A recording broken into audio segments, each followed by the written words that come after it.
Hello everybody. This is Pascal from Bonjour à tous, ici Pascal Lotaz de Neutrality Studies, et aujourd'hui je m'entretiens avec le Dr Hazrat Bahar, chercheur postdoctoral à l'Institut d'études de la communication et des médias de l'Université de Leipzig en Allemagne.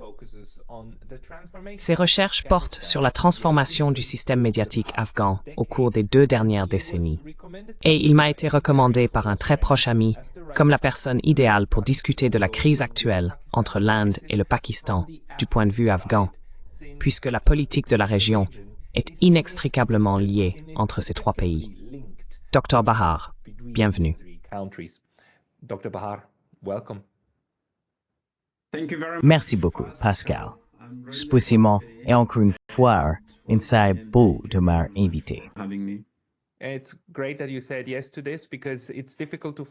C'est formidable que vous ayez accepté, car il est difficile de trouver quelqu'un pour parler de cette question très sensible de, disons, je ne sais même pas exactement comment l'aborder, ni par où commencer.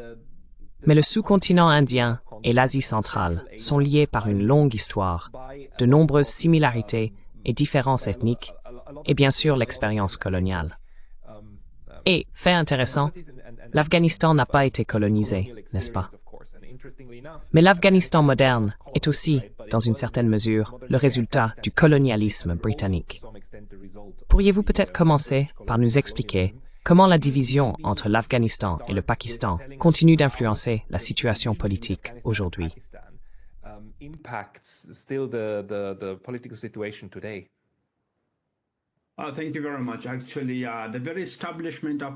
Merci beaucoup.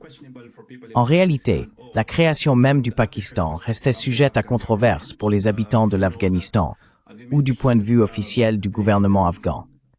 Comme vous l'avez mentionné, avant la création du Pakistan, c'était l'Afghanistan et le sous-continent, ou l'Inde, qui partageaient une frontière. Plus tard, en 1893, la ligne Durand a été tracée. Il existe donc toujours en Afghanistan une opinion selon laquelle cette ligne a été imposée de force par le gouvernement colonial britannique dans la région et que l'Afghanistan a été contraint de signer cet accord, par lequel il a en réalité perdu une partie importante de son territoire au profit de ce qui est aujourd'hui le Pakistan.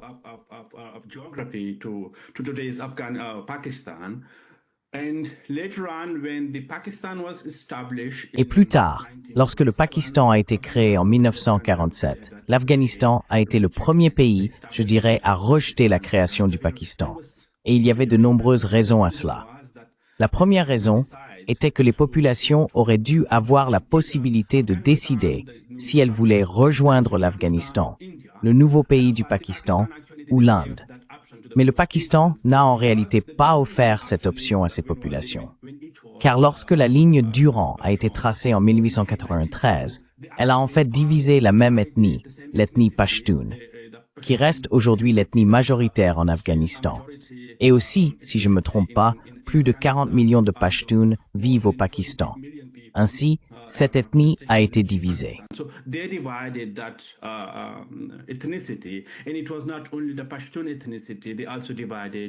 Et il ne s'agissait pas seulement de l'ethnie Pashtun. Ils ont également divisé l'ethnie Baloutche dans la partie sud de l'Afghanistan. Ainsi, le nationalisme en Afghanistan, je dirais, battait son plein au moment de la création du Pakistan. C'est selon moi la principale raison pour laquelle l'Afghanistan a en fait rejeté cette création. Et cela a véritablement semé les graines du conflit entre ces 2 pays, le Pakistan et l'Afghanistan. Bien que plus tard, l'Afghanistan ait assoupli ses relations et reconnu le pays, le gouvernement afghan de l'époque tenait toujours à faire savoir au Pakistan que la géographie, la terre qu'ils avaient héritée, n'était pas reconnue par le gouvernement afghan.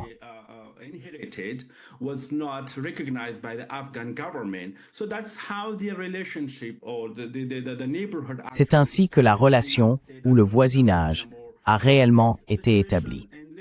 Et je dirais que cela s'est fait dans une situation plutôt tendue. Par la suite, la situation s'est encore détériorée à la fin des années 2000.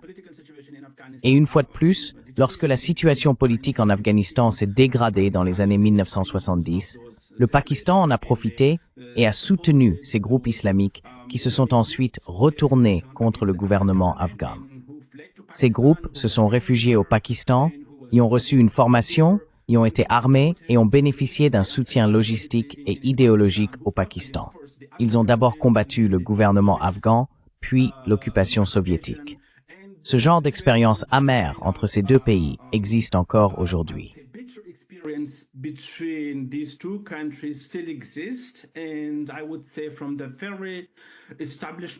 Je dirais que depuis la création même, ou la naissance même du Pakistan, l'Afghanistan et le Pakistan n'ont jamais connu de véritables relations amicales ou de voisinage amical entre les deux pays. Cette situation persiste encore aujourd'hui. Chaque fois que ces deux pays tentent de normaliser leurs relations, un événement survient. Malgré tout, le Pakistan essaie d'encourager le gouvernement afghan à reconnaître officiellement la ligne Durand. Mais jusqu'à présent, le gouvernement afghan a refusé ou n'a pas souhaité reconnaître officiellement la ligne Durand.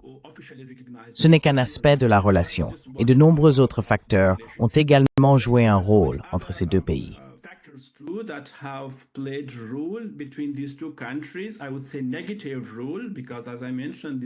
Je dirais un rôle négatif, car comme je l'ai mentionné, ces deux pays n'ont jamais eu jusqu'à présent de bonnes relations ou une relation amicale. Bien qu'il y ait eu des hauts et des bas, des fluctuations dans la relation, en particulier lors de la première ère des talibans, à la fin des années 1990, ces deux pays entretenaient alors des relations relativement bonnes, parce que le Pakistan était l'un des trois pays qui avaient officiellement reconnu le gouvernement des talibans à cette époque. En dehors de cela, d'après ce que je comprends et ce que j'ai lu, ces deux pays n'ont jamais connu de bonnes relations. Et ce genre de climat vague ou empreint de haine a eu un impact négatif sur la relation entre ces deux pays, je dirais.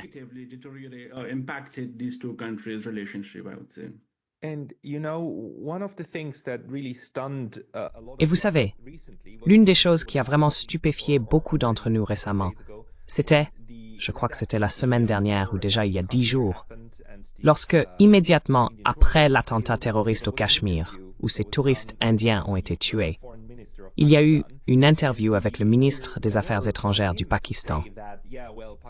L'intervieweur a réussi à lui faire dire que oui, eh bien, le Pakistan soutenait autrefois des groupes terroristes à la demande des États-Unis, et que cela s'est retourné contre le Pakistan de manière assez importante. C'était un commentaire très surprenant venant d'un ministre des Affaires étrangères. Pouvez-vous peut-être remettre cela en contexte? Quel a été le rôle du terrorisme? Parce que vous savez, dans le langage courant, les gens ont tendance à penser que l'Afghanistan a été un terreau pour le terrorisme. Mais nous avons vu comment cette frontière poreuse, la frontière Pashtun poreuse, a été utilisée dans les deux sens pour, eh bien, appelons cela peut-être pas du terrorisme, mais de l'opposition politique violente. Political opposition.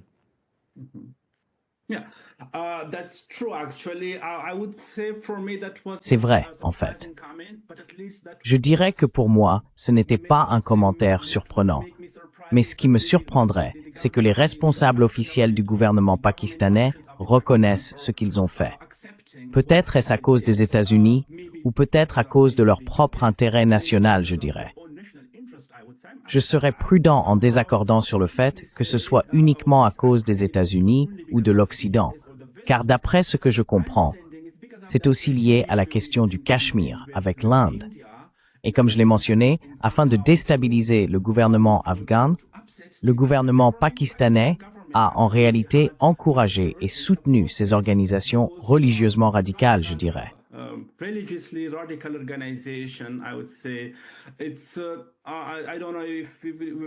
Je ne sais pas si nous devons les appeler terroristes ou groupes insurgés. Des personnes qui ont été, je dirais, radicalisées. D'abord contre l'Inde et ensuite aussi contre le gouvernement afghan. Plus tard, lorsque l'URSS ou l'Union soviétique a envahi l'Afghanistan, vous savez, dans une perspective plus large, c'est à ce moment-là que le bloc occidental a soutenu ceux qui combattaient l'Union soviétique. Par la suite, ils avaient besoin de main-d'œuvre. Et cette main-d'œuvre est venue d'abord de ceux qui étudiaient dans les madrasas. Je dirais qu'ils étaient vraiment enclins à être facilement radicalisés ou facilement encouragés à combattre l'Union soviétique, avec un soutien logistique et financier, non seulement de l'Occident, mais aussi de certains pays du Golfe, en particulier l'Arabie saoudite et les Émirats arabes unis.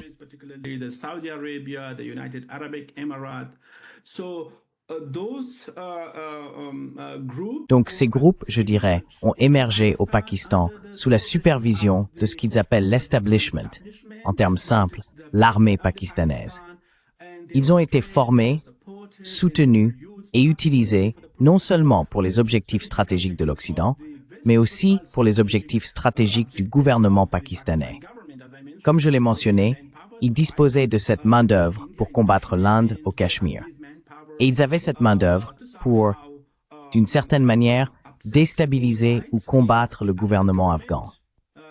Dans les années 1970, alors qu'il n'existait pas encore de termes comme terrorisme pour ces activités, ils formaient, soutenaient et finançaient déjà ces groupes pour proclamer ou mener des soi-disant guerres saintes contre le gouvernement afghan dans les années 1970. Holy war against the Afghan government in 1970s. That was quite before the Soviet invasion. C'était bien avant l'invasion soviétique de l'Afghanistan. Donc ces personnes, ces groupes, étaient utilisés par le Pakistan non pas nécessairement pour les objectifs ou les intérêts des seuls pays occidentaux, mais aussi pour leurs propres intérêts. Mais maintenant, en fait, je dirais que les talibans avaient leur sanctuaire au Pakistan lorsqu'ils combattaient contre le gouvernement afghan, comme, au cours des 2 dernières décennies. Ils considéraient donc les talibans comme un atout stratégique, pensant qu'ils auraient un gouvernement en Afghanistan une fois qu'ils auraient obtenu ou pris le contrôle du gouvernement ou de la gouvernance afghane. Et ils comptaient également utiliser ces atouts, les talibans dans le pays, contre l'Inde. The Taliban in the country against India, but I would say so far that didn't yield. Mais je dirais que jusqu'à présent, cela n'a pas donné les résultats qu'ils attendaient. Mais encore une fois, ils offraient des sanctuaires, de la formation et un soutien financier aux talibans aussi, au cours des 2 dernières décennies, pour lutter contre les pays occidentaux. Donc, je dirais que ce n'était pas seulement dans l'intérêt des pays occidentaux, mais qu'il y avait des intérêts au-delà de ce que l'on appelle le récit des intérêts occidentaux, parce que le gouvernement pakistanais considérait encore, j'hésite à dire encore, mais il considérait ces groupes comme des atouts nationaux qui pouvaient servir leurs intérêts à la fois au Cachemire, en Afghanistan et partout ailleurs où ils pouvaient les envoyer pour défendre leurs intérêts.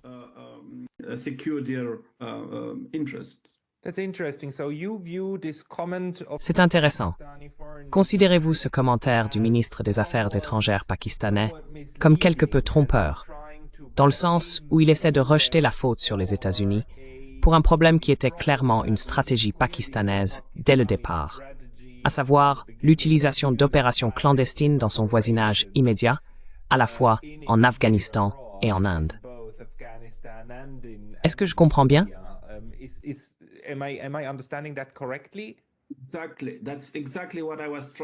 Exactement. C'est précisément ce que j'essayais de dire. Encore une fois, ce n'est pas seulement que le gouvernement pakistanais a effectivement soutenu, apporté un soutien financier, offert des sanctuaires et assuré la formation de ces groupes en raison des intérêts occidentaux ou américains. Leurs propres intérêts étaient également en jeu. Il y avait donc une convergence d'intérêts entre les États-Unis, les pays occidentaux et le Pakistan dans le soutien à ces organisations qui aujourd'hui se retournent contre le Pakistan.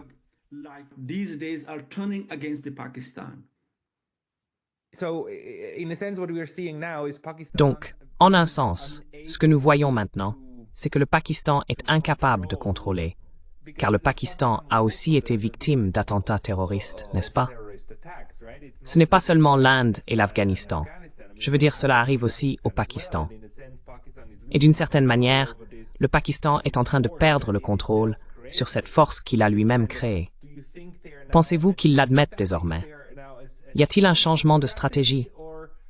Ou bien, cela reste-t-il encore ancré dans la manière dont, disons, l'appareil militaire pakistanais, qui est immense, fonctionne encore dans une certaine mesure? to some extent still works. I would say it's Je dirais que je me demande si cela ne se retourne pas encore contre l'establishment pakistanais, car il continue de soutenir ces organisations. Ce qui pourrait se passer à l'avenir, par exemple au Cachemire ou dans l'est du Pakistan, pourrait être causé par ces organisations qui pourraient être contrôlées par le Pakistan.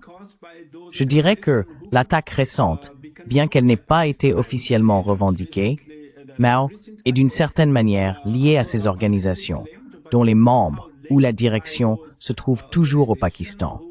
Et le gouvernement pakistanais ne prend pas de mesures sérieuses pour démanteler ce type d'activité. Même s'ils interdisent officiellement ces organisations ou prétendent les démanteler, la direction est toujours présente. officially dismantled, but leadership is still there. So I would say it's somehow. Je dirais donc que c'est en partie parce que ce type d'organisation, cette forme d'insurrection, a de nombreux visages. D'un côté, oui, je dirais que cela reste dans l'intérêt du Pakistan. Mais certains autres acteurs se retournent contre le Pakistan, comme le TTP, le Tehrik et Taliban Pakistan. Cela, au début, était soutenu, je dirais, par le gouvernement pakistanais, car auparavant, il faisait partie des talibans afghans qui combattaient contre l'Afghanistan. Mais récemment, après la chute du gouvernement, et aussi après que le TTP a compris qu'il pouvait combattre de la même manière que les talibans afghans contre l'Afghanistan, ils ont en quelque sorte changé de stratégie et ont commencé à lutter contre le gouvernement pakistanais, l'establishment, pour instaurer la loi islamique, la charia, au Pakistan. Sharia law in Pakistan. So until that, the TTP was somehow. Jusqu'à cette période, le TTP bénéficiait d'un certain soutien indirect de la part du gouvernement pakistanais. Mais après cela, lorsqu'ils se sont retournés contre le gouvernement pakistanais, ils ont commencé à se battre contre lui. Ils ont lancé différentes attaques, des opérations militaires. La manière dont cela a été fait était également quelque peu discutable. Et il existe d'autres organisations, notamment pas forcément religieuses ou radicales. Il y a d'autres forces présentes au Pakistan qui luttent contre le gouvernement pakistanais, en particulier l'organisation Baloch. J'ai oublié le nom officiel, mais le mouvement séparatiste Baloch, je dirais, combat le gouvernement pakistanais. I would say they're fighting against the Pakistani government, and we have been noticing a very drastic surge. Et nous avons constaté une augmentation très nette des activités de la part des Baloch et également du TTP. Donc, en regardant la situation actuelle du Pakistan, il semble que le pays ne soit pas en mesure de gérer ou de contrôler pleinement ces organisations.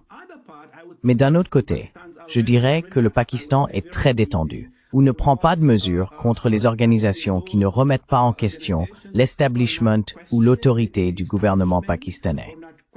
Cependant, elles mènent des attaques au-delà de la frontière. Donc je dirais, ils ne prennent pas de mesures sérieuses contre celles-ci, mais qu'ils essayent de réprimer ceux qui remettent en question l'establishment du Pakistan, en particulier le TTP ou le mouvement séparatiste Baloch. The TTP or the Baloch separatist movement.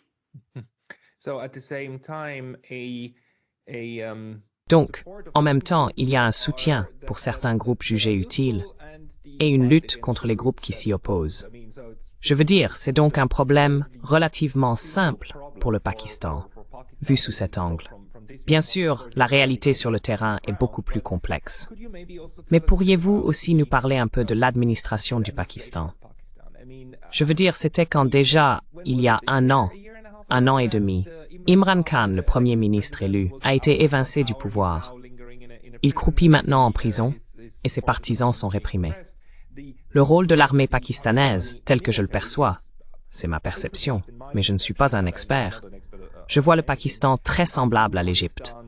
Des États fortement contrôlés par et dépendants de l'appareil militaire. Est-ce juste de le dire? Et l'armée est-elle toujours? Est-ce l'armée qui est plus ou moins aux commandes? Ou l'appareil militaire? Ou bien le contrôle civil de l'État pakistanais est-il pertinent?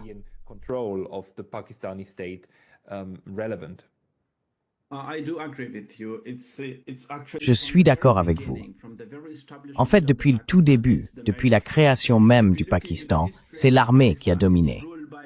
Si l'on regarde l'histoire du Pakistan, il a été gouverné presque plus souvent par l'armée que par des gouvernements civils. Dès le départ, chaque fois qu'il y avait un gouvernement civil, il était renversé, puis une nouvelle dictature militaire s'installait. Encore une fois, dans les années 1980, c'était un gouvernement militaire. Et de nouveau, au début des années 2000, il y a eu un autre gouvernement militaire. Donc, depuis la création, c'est l'armée qui a le pouvoir. Oui, le gouvernement civil essaie aussi d'agir de manière plus démocratique. C'est une sorte de démocratie.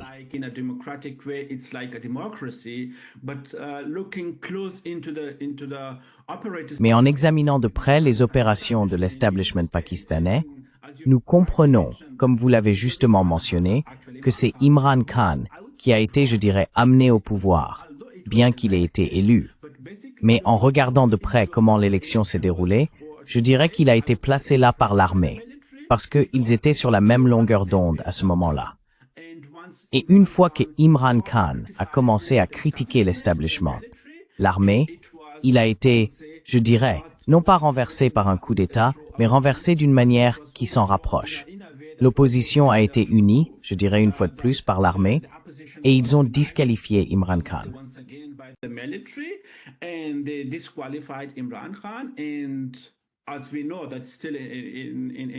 Et comme nous le savons, il est toujours en prison. Et le gouvernement civil actuel, soi-disant civil, en réalité, c'est encore une fois l'armée qui est en arrière-plan. Oui, il y a bien un premier ministre et un président. Mais lorsqu'il s'agit de certaines questions particulièrement sensibles, comme l'Inde ou la sécurité nationale, c'est toujours l'armée qui décide, qui élabore la politique et qui la met en œuvre. Je dirais même que c'est l'armée qui supervise tout au Pakistan. Dans certains pays démocratiques, cela devrait être exactement l'inverse, ce serait le Premier ministre ou le Président. Mais au Pakistan, on constate que la situation est totalement différente. In Pakistan, we see situations are totally different. And once again, I would say, as you put it rightly, I do. Et encore une fois, je dirais, comme vous l'avez justement dit, je suis d'accord. Dans toute l'histoire du Pakistan, et même aujourd'hui, c'est l'armée qui dicte, contrôle et poursuit sa propre politique étrangère et sa politique intérieure. Quiconque s'oppose à l'armée, on voit bien leur sort, comme aujourd'hui Imran Khan. Auparavant, c'était un autre Premier ministre, et même Benazir Bhutto. Avant elle, je pense que c'était son père Bhutto, dans les années 1970. Donc, c'est comme si l'armée faisait venir au pouvoir qui elle veut, et que quiconque s'oppose à elle disparaît d'une manière ou d'une autre, ou est écarté d'une façon différente, parfois par des coups d'État, parfois par d'autres méthodes. Les tactiques changent, mais le contrôle principal et le pouvoir principal restent entre les mains de l'armée.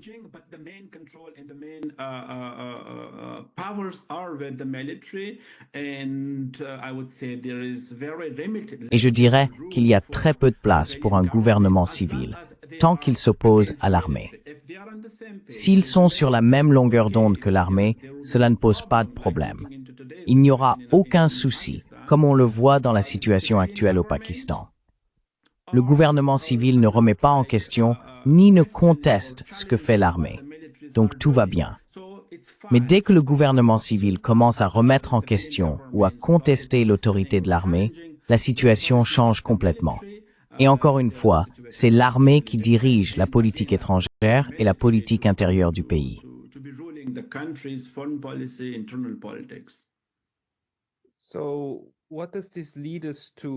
Alors, à quoi cela nous mène-t-il lorsque nous essayons de comprendre qui détient le pouvoir au Pakistan et si? Parce que d'un côté, nous avons ce problème, n'est-ce pas? Surtout en ce qui concerne le Cachemire et l'Inde, les Pakistanais disent « ce n'était pas nous, c'était une attaque terroriste, nous n'y sommes pour rien ». Les Indiens disent « non, non, non, non, vous utilisez cette méthode contre nous depuis toujours, et c'est une escalade de votre part. » Ces groupes sont sous votre contrôle, donc vous êtes responsable. Ce que vous nous avez dit, c'est qu'à certains égards, le Pakistan contrôle certains de ces groupes terroristes, mais pas d'autres.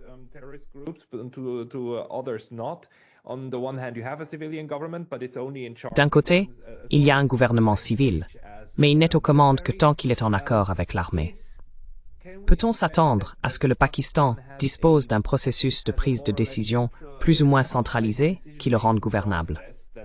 Ou bien, le Pakistan est-il dans une situation où, en réalité, nous n'en savons rien? Les centres de pouvoir au Pakistan ne sont pas tout-puissants, mais ne disposent que de leur petit fief. Et la façon dont le pays évolue, ainsi que ce type d'attaques qui se produisent ensuite, échappe peut-être réellement au contrôle des, disons, décideurs militaires.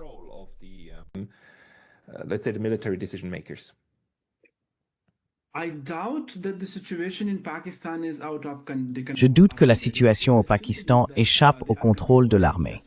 Je crois toujours qu'ils gardent le contrôle, oui, en partie dans certaines régions du pays.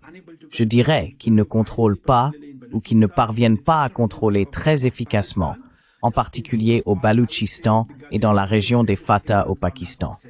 Oui, dans ces zones, je dirais que l'armée pakistanaise n'est pas efficace. Mais, de manière générale, je pense que la situation est assez bien maîtrisée par l'armée au Pakistan, surtout lorsqu'il s'agit d'attaquer ou de contre-attaquer le côté indien, la partie orientale du Pakistan.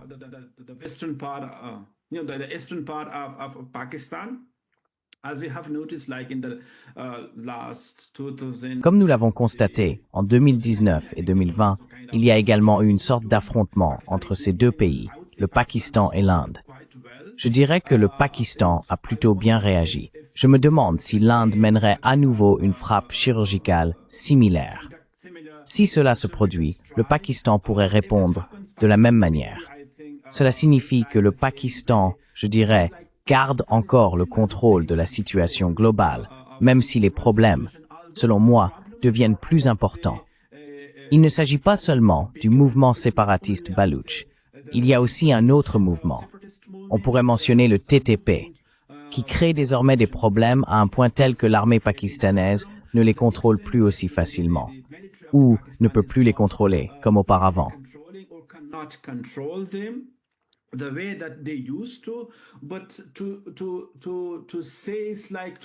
Mais dire que cela échappe totalement au contrôle de l'armée pakistanaise, pour moi j'en doute encore. Je crois toujours que l'armée est en mesure de contrôler, ou plutôt de maintenir, je dirais, le statu quo, car contrôler signifierait avoir un commandement fort. Mais je pense que le Pakistan n'est pas en position d'exercer un commandement très fort sur la population du Baloutchistan, ceux qui luttent contre le gouvernement, l'armée pakistanaise, et aussi dans la région du Fatah, ou de manière générale, dans la province de Khyber Pakhtunkhwa. Mais je dirais tout de même que l'establishment pakistanais est suffisamment fort pour maintenir le statu quo. Et comme je l'ai mentionné, les problèmes deviennent plus importants. Il ne s'agit pas seulement de la situation sécuritaire.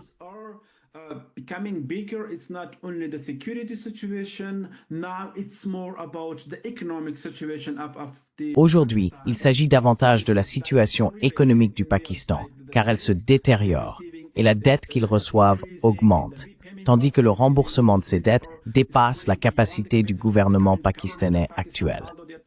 Bien qu'ils essaient d'obtenir des fonds de la Chine, de l'Arabie saoudite, du Qatar, des Émirats arabes unis et du FMI, je dirais tout de même qu'ils se trouvent dans une situation économique très critique. L'armée, selon moi, ne s'en préoccupe pas vraiment. Ce qui l'intéresse, c'est sa propre survie, son propre pouvoir, et tant que sa survie est assurée, tant que son autorité n'est pas remise en question, je pense que le Pakistan restera tel qu'il est.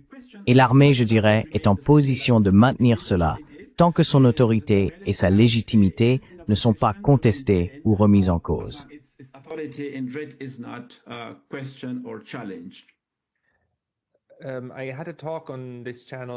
J'ai eu une discussion sur cette chaîne il y a seulement quelques jours avec Jyotishman Mudhyar de la chaîne India and Global Left. Et il a également affirmé qu'à l'heure actuelle, le Pakistan ne peut en réalité pas se permettre une nouvelle guerre avec l'Inde en raison de la situation économique. Et parce que le Pakistan se trouve actuellement, structurellement, dans une position très faible. Soutiendriez-vous cette analyse? qu'en réalité, ce que nous voyons au Cachemire ne peut pas être dans l'intérêt du Pakistan en ce moment. Kashmir can't be in the interest of Pakistan at the moment. Affordability might be, L'accessibilité financière pourrait être. Oui, je pense que l'establishment pakistanais pourrait se le permettre, mais le coût serait trop élevé à mon avis. En regardant la situation économique actuelle du Pakistan, le coût serait trop important. Je pense que c'est vraiment ce que le gouvernement indien essaie ou souhaite faire. Infliger davantage de charges économiques, ou devrais-je dire, imposer et infliger un fardeau économique supplémentaire au gouvernement pakistanais, plutôt que de s'engager dans un conflit militaire direct. Car si l'on observe la situation économique de ces deux pays, l'économie indienne est en plein essor, leur PIB est en hausse et leur image globale s'améliore. Mais en ce qui concerne le Pakistan, ils luttent encore et doivent faire face à ces cycles d'endettement. C'est comme recevoir des fonds d'un côté et rembourser de l'autre. Donc, je dirais encore que le gouvernement, l'establishment pakistanais, dispose d'une grande part de financement et de ressources à l'intérieur du pays. of financing and funding within Pakistan. They have so many sources of funding. Ils disposent de tellement de sources de financement. C'est comme s'ils étaient impliqués dans une sorte de business.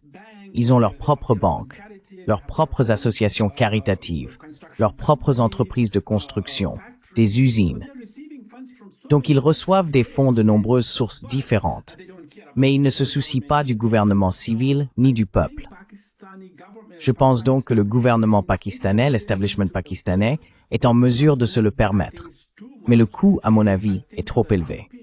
Et je pense qu'à long terme, l'establishment ne pourra peut-être pas maintenir ce genre de situation, à moins qu'un acteur externe ou des bailleurs de fonds extérieurs n'interviennent. Je pense que pour l'instant, oui, le Pakistan pourrait maintenir et se permettre cela, mais cette capacité à payer pourrait, selon moi, coûter trop cher à l'establishment. Too costly for the establishment. Okay.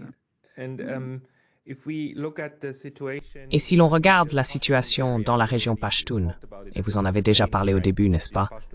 Ces régions Pashtuns et Baloutches, qui ont été divisées entre le Pakistan et l'Afghanistan, forment encore aujourd'hui, si je comprends bien, un groupe ethnique cohérent, n'est-ce pas? Et la frontière est poreuse. On peut aller et venir entre les deux côtés. Comment ces frontières poreuses, tant dans les régions Baloutches que Pashtun, influencent-elles, disons, la politique de sécurité et la politique étrangère du Pakistan?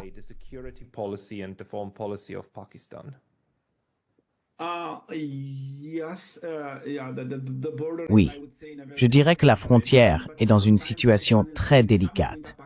Mais parfois, le pouvoir pakistanais profite aussi de ce genre de discours. Ils affirment dans le pays que le mouvement séparatiste Baloutch est soutenu par l'Organisation indienne de renseignement. Il en va de même pour le TTP. Ils diffusent l'idée que ces personnes sont soutenues et financées par le gouvernement indien.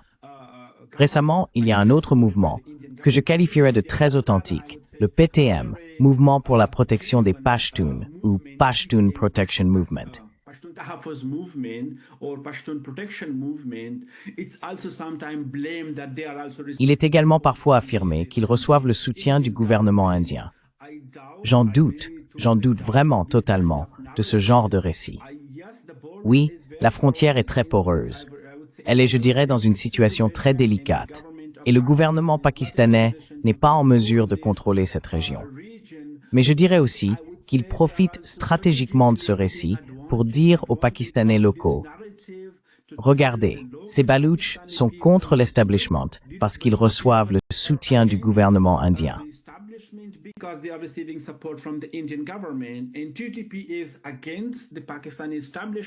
Et le TTP s'oppose à l'establishment pakistanais parce qu'il recevrait prétendument le soutien du gouvernement indien. Il en va de même pour le PTM. On affirme qu'il s'oppose à l'establishment parce qu'il reçoit le soutien de l'Inde. Ainsi, ils utilisent également d'une certaine manière cette situation délicate pour soutenir leur propre récit ou pour détourner l'attention des véritables problèmes. Les personnes qui luttent contre l'establishment le font parce qu'elles affirment ne pas recevoir suffisamment de droits ou des droits égaux par rapport aux autres Pakistanais, en particulier ceux du Pendjab. Pakistani peoples, particularly in Punjab, the peoples are receiving all those rights. Les gens ne bénéficient pas de tous ces droits. Il en va de même pour les habitants du Fatah. Le PTM a été créé pour lutter afin de garantir les droits fondamentaux du peuple Pashtun dans cette région, car ils sont privés de ces droits, pas de privilèges, mais bien de droits, depuis la création même de ce gouvernement. Je dirais que la situation au Pakistan s'est détériorée à cause des politiques de l'establishment militaire. Mais d'une certaine manière, en raison de ces politiques, le peuple baloutche a en fait élevé la voix et a commencé à s'opposer et à lutter contre le gouvernement pakistanais, uniquement pour obtenir ses droits. Il en va de même pour le PTM. Ce n'est pas une opposition armée, mais plutôt une lutte. Mais le TTP a sa propre cause différente. Ils se battent davantage pour instaurer la charia ou la loi islamique. Bringing Sharia or Islamic law, but yes, these border region from. Mais oui, ces régions frontalières entre le Pakistan et l'Afghanistan ont joué un rôle. Elles ont eu des impacts négatifs à la fois au Pakistan et en Afghanistan, car parfois, ce qui se passe au Pakistan a également des répercussions négatives sur la situation en Afghanistan. Après le changement de régime, le Pakistan accuse désormais les talibans afghans de soutenir le TTP au Pakistan et accuse aussi d'une certaine manière l'Afghanistan de soutenir les Baloutches au Pakistan, ce qui me paraît très, je dirais, étrange, car je ne vois aucun lien entre le mouvement séparatiste baloutche et les talibans. Les talibans, selon moi, sont plutôt un groupe religieux, tandis que les séparatistes baloutches sont davantage un mouvement nationaliste qui lutte pour ses propres droits.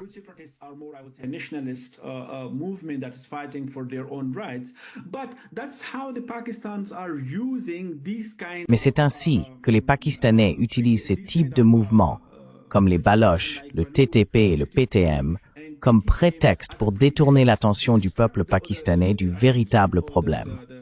Le véritable problème, c'est que l'armée contrôle le gouvernement.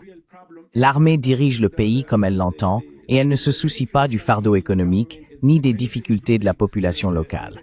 Et c'est ainsi, à mon avis, que la situation se détériore au Pakistan.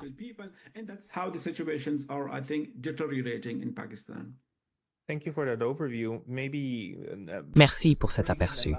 Peut-être pour ajouter un dernier voisin et compliquer encore un peu plus les choses. Voyez-vous un rôle de l'Iran dans toute cette situation? Il ne s'agit pas de dire que l'Iran essaye d'influencer activement les choses, mais l'Iran et les frontières, la frontière entre le Pakistan et l'Iran, et celle entre l'Afghanistan et l'Iran, joue-t-elle également un rôle dans la manière dont cet enchevêtrement politique façonne la politique étrangère actuelle du Pakistan?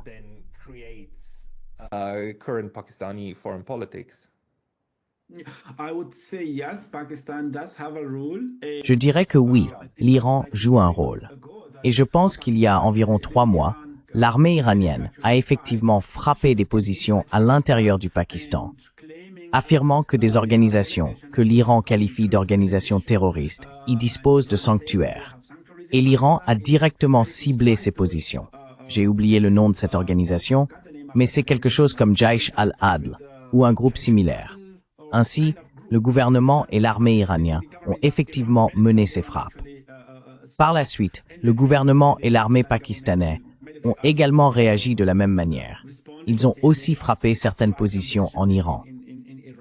Mais récemment, il y a seulement 2 ou 3 jours, je crois que le ministre des Affaires étrangères iranien s'est rendu au Pakistan pour servir de médiateur entre l'Iran et le Pakistan afin d'apaiser le conflit actuel.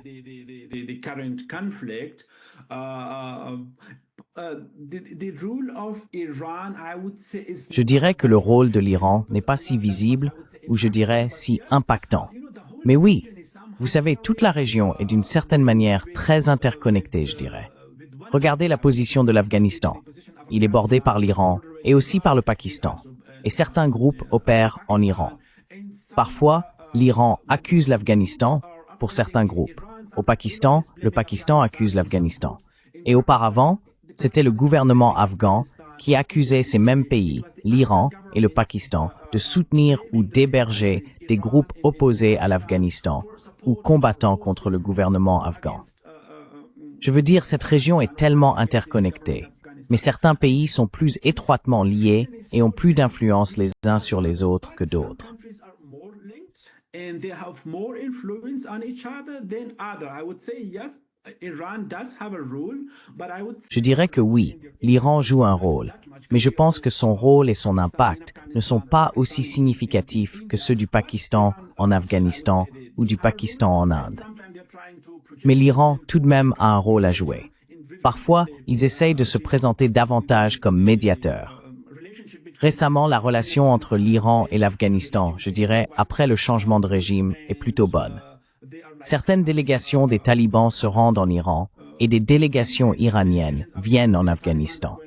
Donc l'Iran essaie de montrer qu'il entretient de bonnes relations dans la région, je dirais, avec les talibans, avec le Pakistan, avec l'Inde et aussi avec les pays d'Asie centrale.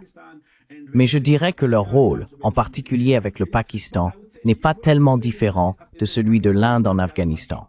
compared to India in Afghanistan. And the biggest neighbor, Et l'autre, le plus grand voisin de tous, y compris de l'Afghanistan. Vous partagez une frontière terrestre avec la Chine.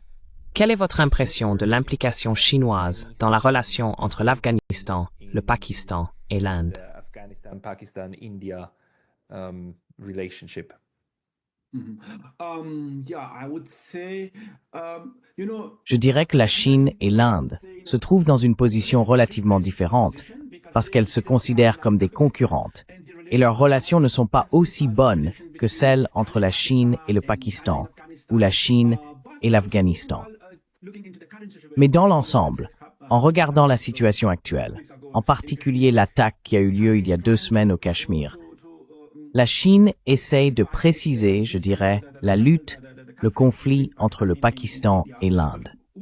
Mais globalement, je dirais que le rôle de la Chine est assez visible et assez important en ce qui concerne le Pakistan, car ils entretiennent d'importantes relations économiques et il y a des investissements chinois au Pakistan. Si l'on regarde leur histoire, ils ont aussi en quelque sorte un ennemi commun en Inde. kind of common enemy of India, so they're also because of that. Donc, en raison de cette communauté d'intérêts ou de cet ennemi commun, ils entretiennent également de bonnes relations. Le port de Gwadar et aussi le projet CEPEC au Pakistan valent plus de 60 milliards de dollars, je crois. Donc, la Chine, je dirais, joue un rôle très important au Pakistan. De plus, la Chine avait et a toujours une bonne relation, selon moi, avec les talibans. Elle entretenait également de bonnes relations avec le gouvernement précédent.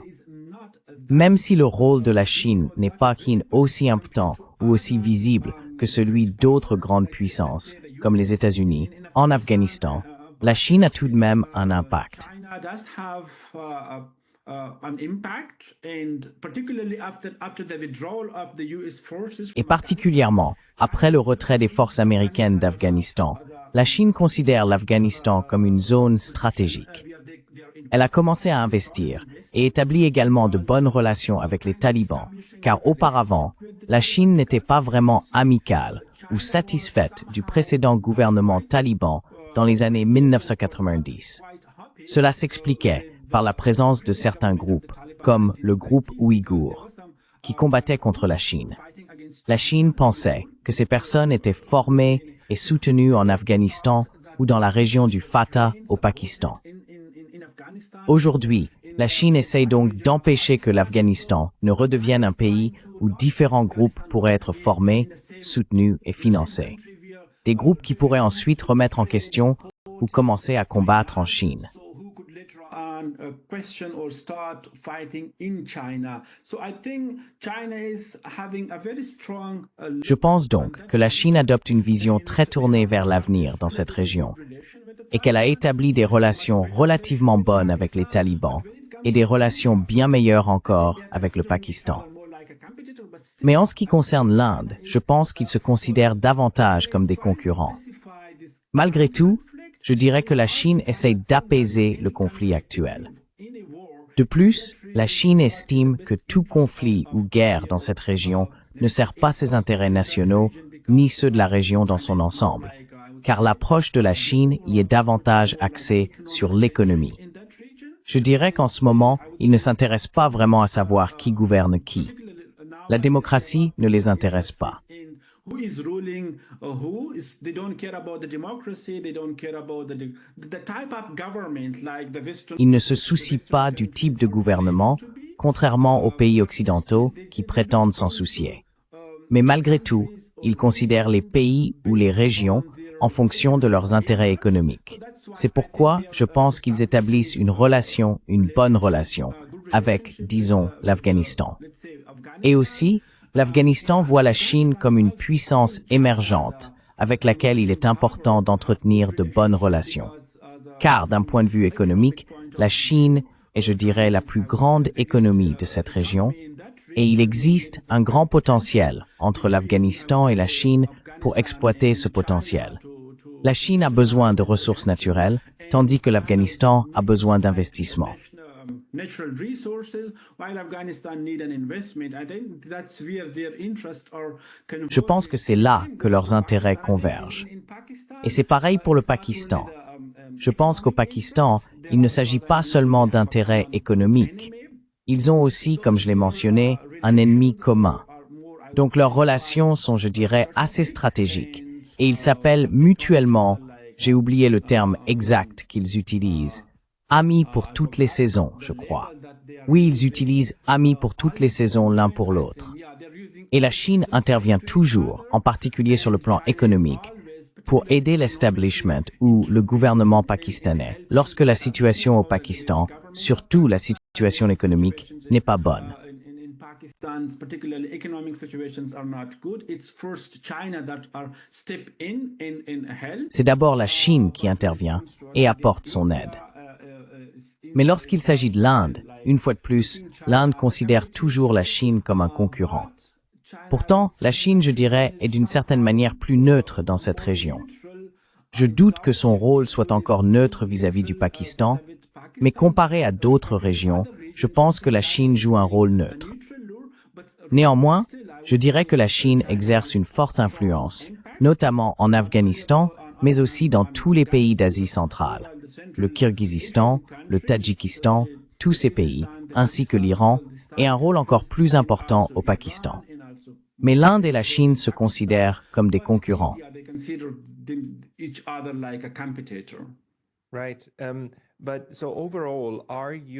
D'accord. Mais dans l'ensemble, voyez-vous des raisons structurelles à une détérioration des relations entre le Pakistan, l'Inde et l'Afghanistan? Ou bien la situation globale, avec la Chine et l'Iran qui tentent en fait de jouer les médiateurs et de maintenir le conflit en dessous du seuil de la violence ouverte, va-t-elle contribuer à pacifier la situation? Ou êtes-vous pessimiste quant à la paix fragile qui règne actuellement entre l'Inde et le Pakistan? At the moment between India and Pakistan? I think India. Je pense que l'Inde pourrait faire quelque chose, mais je me demande s'ils iraient vraiment jusqu'à une guerre totale contre le Pakistan. En regardant ce qui se passe et en écoutant les déclarations du gouvernement indien, il semble qu'ils feront au moins quelque chose de similaire à ce qu'ils ont déjà fait, comme une frappe chirurgicale peut-être. Je pense que c'est, comme cela a déjà été dit, presque inévitable. Peut-être qu'ils s'y préparent. Mais je me demande, car à part cela, une guerre totale, je ne pense pas que cela arrivera. Mais parfois, ces frappes chirurgicales peuvent aussi se transformer en une sorte de guerre, car pour moi, c'est difficile à dire. Une fois que cela se produit, il est difficile de contrôler la situation aussi facilement. Once it's happened, it's difficult to be controlled so easily. But I think India is also thinking more. Mais je pense que l'Inde réfléchit également de manière plus stratégique, en gardant ce conflit à l'esprit, car, comme je l'ai mentionné, son économie est en plein essor. Toute forme de guerre aurait sans aucun doute un impact négatif sur le développement de l'Inde.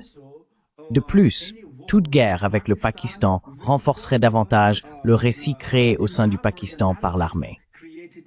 Donc, quoi qu'il arrive, Au vu de la situation actuelle ou de la situation économique actuelle au Pakistan qui se détériore, l'armée pourrait facilement promouvoir le discours selon lequel nous sommes en guerre contre l'Inde.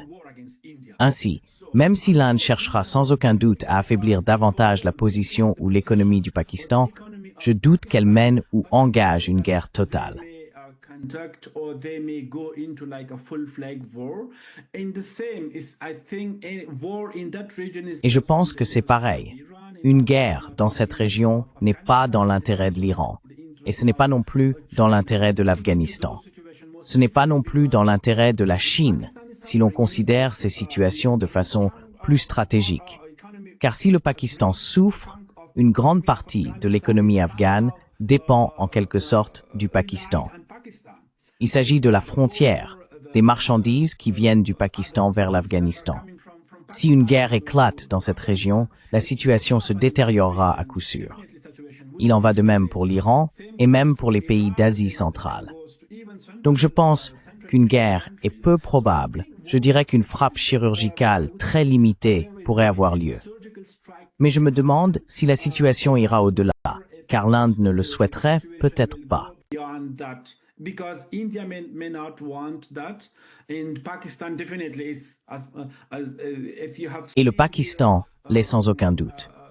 Si vous avez vu les déclarations du gouvernement au cours des 2 dernières semaines, vous pouvez facilement comprendre qu'ils se trouvent dans une situation très difficile. Ils essaient, et ils font appel à l'ONU, et ils sollicitent les pays occidentaux. Ils font appel à tous ceux qu'ils pensent pouvoir aider à désamorcer la situation. Donc bien sûr, ce n'est dans l'intérêt ni du Pakistan, ni de l'Iran.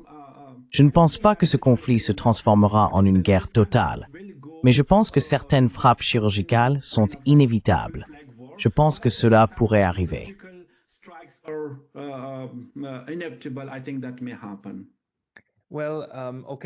Eh bien, d'accord, c'était très instructif.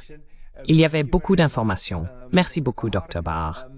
Y a-t-il un endroit où vous publiez parfois des analyses, où les gens pourraient vous suivre?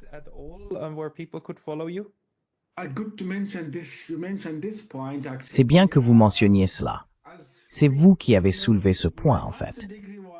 Comme vous le savez, mon master portait sur les relations entre le Pakistan et l'Afghanistan, ce qui relevait davantage du domaine politique. Mais ensuite, lorsque j'ai commencé mon doctorat en communication et médias, je me suis davantage orienté vers la science de la communication et des médias, je dirais. Et même mon poste à l'université de Leipzig, quand je commente des sujets comme ceux que nous avons abordés aujourd'hui, je ne me présente pas comme chercheur à l'université de Leipzig, car ce genre de situation n'a rien à voir avec mon doctorat ou mon affiliation actuelle à l'université. Current affiliation with the university. I used to write about politics. J'écrivais autrefois sur la politique. Avant, j'avais un blog privé, mais je pense que je ne l'ai pas mis à jour depuis 6, 7, 8 ans. Aujourd'hui, je me concentre davantage sur les médias, la communication et les systèmes médiatiques, toutes ces choses-là. La plupart de ces informations, je les partage sur LinkedIn et parfois sur Twitter. Mon blog personnel existe toujours, mais comme je l'ai mentionné, je ne l'ai pas mis à jour depuis 9 ou 10 ans en fait.